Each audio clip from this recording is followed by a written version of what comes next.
To me, this is really striking because I said during the primary and I said during the general, Joe Biden ultimately, I mean, look at the guy. Do you really think Joe Biden's going to be the one making all the decisions?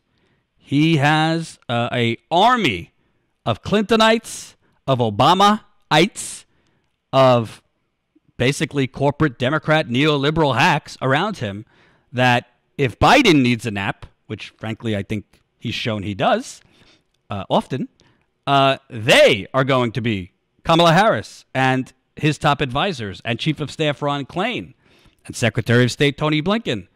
They are going to be the ones calling the shots. Well, let me rephrase. The United Corporations of America, i.e. the donors, are going to be calling the shots, and Biden's circle will be carrying out their wishes. With that said, the fact that Biden, whether through sheer ignorance of the fact that Neera Tanden would be working with Bernie Sanders directly, meaning the pipeline for OMB, you're going through the chairman or the ranking member of OMB in the Senate, of the Budget Finance Committee in the Senate, or they knew it and did it intentionally, basically as a, we conned you, Bernie. We got you to go all out to get Biden elected, and now we're going to drop you off on the side of the road during a freaking hurricane. That's what it seems like to me. And at some point, listen, I've been critical of Bernie. I've also been critical of my friend Jimmy. I told him in my interview with him recently, I don't think Bernie's a coward. I think that's strong. But at a certain point, you got to say, as a progressive, Bernie Sanders is still a massive, major player in the progressive movement. I respect everything he's done to create this new generation of progressives. I don't think you have an AOC. I don't think you have a Rashida Tlaib, an Ilhan Omar, a Cori Bush, Jamal Bowman, and all the other success stories without Bernie basically, bringing back to life possibilities and bringing in millions of new people into the progressive movement. He deserves a lot of credit, even though people might have criticisms of him as a candidate and things he should have done or shouldn't have done. But at a certain point, when is Bernie Sanders going to speak up here? I mean, when is Bernie Sanders going to speak up? I mean, Joe Biden is really choosing a Hall of Fame of Wall Street slime. He's picking a Hall of Fame of lobbyists or consultants, which, by the way, in D.C., lobbyists and consultants, same exact thing. There's no difference between lobbyists and consultants. When is he going to speak up? That you're picking Neera Tanden, who, if you're talking about budgeting, is a fierce opponent of universal health care, really came on at the last minute for the fight for 15, has never strongly been for that, never knew a free trade deal she didn't like, including NAFTA, TPP, as Tulsi Gabbard, I got my issues with her, but as far she's the only progressive in Congress that has come out. She tweeted this: Neera Tanden thinks the way to reduce our deficit is to steal oil from countries like Libya to pay us back for bombing them, toppling their government, and turning them into a failed state.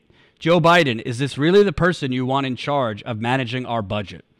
And she put a screenshot of the email that WikiLeaks released a couple years ago where she's telling Fez Shakir, we have a deficit, they have oil, let's get the oil, which is basically a low-key version of Donald Trump's open endorsement of going into Iraq, Afghanistan, and anywhere really, and stealing their oil. This was just behind closed doors via email that Neera Tanden was saying, let's do the same thing.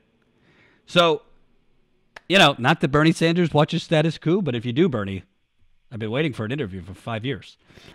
But at a certain point, you got to say, Bernie Sanders still carries a major voice. What are we just going to roll over here? I mean, Trump's gone. If the narrative was, be quiet, don't say anything, we got to get Trump out, hold your fire. All right, well, Trump is out. All the lawsuits have been dismissed. Pennsylvania's state Supreme Court just tossed out another one of Trump's nonsense things. Wisconsin has tossed out Trump's lawsuit. Georgia has tossed out the lawsuits. Georgia recounted twice now including a hand count, Biden still won. So Trump, other than the theatrics, other than, Roger Stone just said, sources on the street tell me that North Korea brought secret ballots to shore that tipped the election. It's comical. It's kind of entertaining. I do get a little kick out of Roger Stone sometimes. But there's nothing holding Bernie back now, unless, frankly, Bernie, are you that naive? You think you're going to be appointed labor secretary? Do you think you're going to be appointed labor secretary? And that is why you're staying quiet right now? Not just about Neera Tanden, the deputy treasury secretary. All right, he's black. Wonderful. That's all they seem to say. He's black, or she's Indian American, or the communications team is all women. Wonderful. So we could have Indian Americans, black men, all women, us. Instead of all white men us, we could have a diversity of faces, genders, and sexual orientations us, and continuing to steal our money, which has been going on in this country for the last 40 years. So I would like to hear Bernie speak up. I think at this point, Bernie kept saying, get rid of Trump, and then we fight Biden on day one. Well, it's more than day one. Okay, Biden was declared the winner a while ago. His pick for Secretary of State is highly questionable. Was created basically a consulting firm that greased the wheels of private defense contractors and hooked them up with the government, and now is the Secretary of State. Then you have Michelle Flournoy, who is the top rumored pick for defense secretary. She has never known a war she didn't love. She pushed Obama to get involved with Syria and Libya. She was for the Iraq war. She is not for leaving Afghanistan. Then this deputy treasury pick, happens to be a black man, was basically Obama's top official trying to push the TPP through. I mean, speak up. Bernie, we need you.